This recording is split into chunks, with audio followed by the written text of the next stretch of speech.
Muito antes do mundo conhecer o nome Guiné-Bissau, esta terra já existia como um espaço de vida e cultura.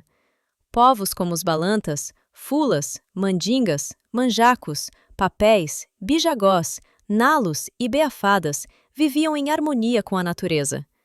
Cada grupo tinha sua própria língua, costumes e organização social. O arroz era cultivado com técnicas avançadas, os rios eram usados para a pesca e o transporte, e o comércio regional florescia entre as aldeias. As histórias eram transmitidas de geração em geração por meio da oralidade, da música e de rituais que fortaleciam a memória coletiva. A terra, o rio e o mar não eram apenas recursos. Eram parte da identidade de cada pessoa, da vida de cada comunidade. No século XV, essa realidade passou a mudar com a chegada dos portugueses. Navegadores vieram em busca de ouro, especiarias e novos territórios para expandir o seu império.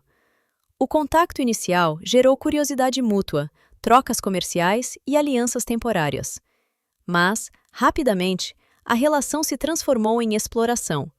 A Guiné tornou-se um ponto estratégico no tráfico transatlântico de pessoas escravizadas. Milhares de homens, mulheres e crianças foram retirados de suas aldeias e enviados para trabalhar forçosamente nas Américas.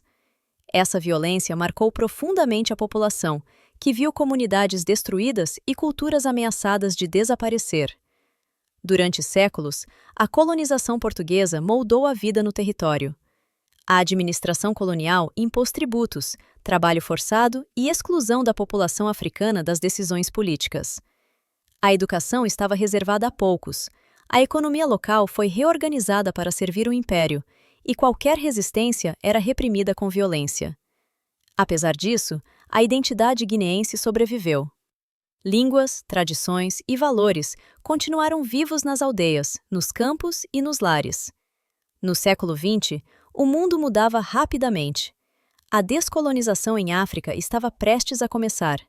Ideias de liberdade e autodeterminação se espalhavam pelo continente, inspirando jovens africanos educados a questionar a ordem colonial. Entre esses jovens surgiu Amílcar Cabral, um homem que compreendera profundamente a realidade da Guiné. Formado em engenharia agronômica, Cabral acreditava que a luta pela liberdade não seria apenas política, mas também cultural. Ele fundou o PAIGC, Partido Africano para a Independência da Guiné e Cabo Verde, em 1956, com a missão de unir o povo e organizar a resistência. O PAIGC iniciou um trabalho de base que envolvia educação, formação política e conscientização do povo. Aos poucos, comunidades inteiras se mobilizaram. Quando a repressão portuguesa se intensificou, tornou-se inevitável a luta armada.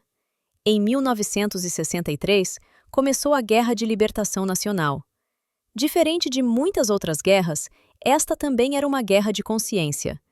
O PAIGC estabeleceu escolas, hospitais e tribunais nas áreas libertadas, demonstrando ao povo que um Estado livre era possível. Mulheres desempenharam papéis centrais, atuando como combatentes, enfermeiras e líderes comunitárias. A guerra foi longa e dura. Cada vitória vinha acompanhada de perdas e sofrimento. Mas a determinação do povo guineense não vacilava. As florestas, os rios e as aldeias tornaram-se campos de resistência.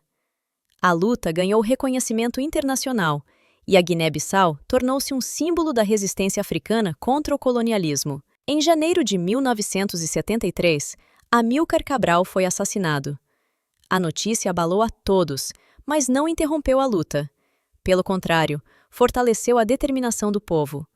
Em 24 de setembro de 1973, a independência da Guiné-Bissau foi proclamada unilateralmente. Pela primeira vez, o povo assumiu o controle do seu destino. Portugal só reconheceu oficialmente a independência em 1974, após a Revolução dos Cravos. A bandeira nacional se tornou um símbolo dessa trajetória. O vermelho representa o sangue derramado na luta pela liberdade, o amarelo, a riqueza do país e a esperança.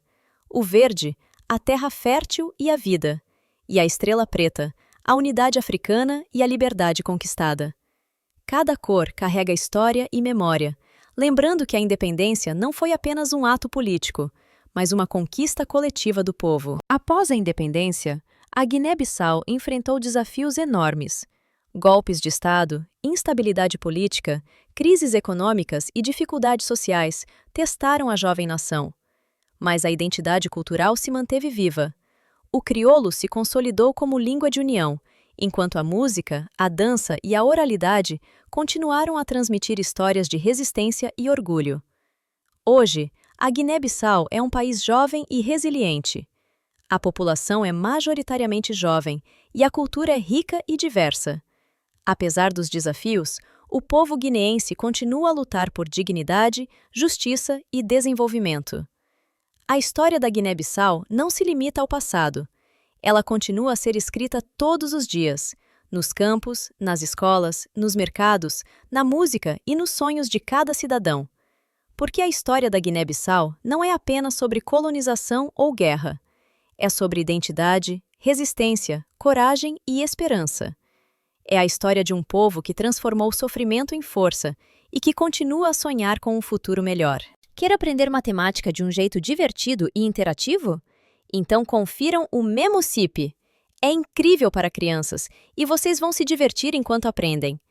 Vamos juntos transformar a matemática em diversão. Enquanto isso, não se esqueçam de deixar seu like, comentar ou mandar um emoji para ajudar o canal a chegar a mais pessoas.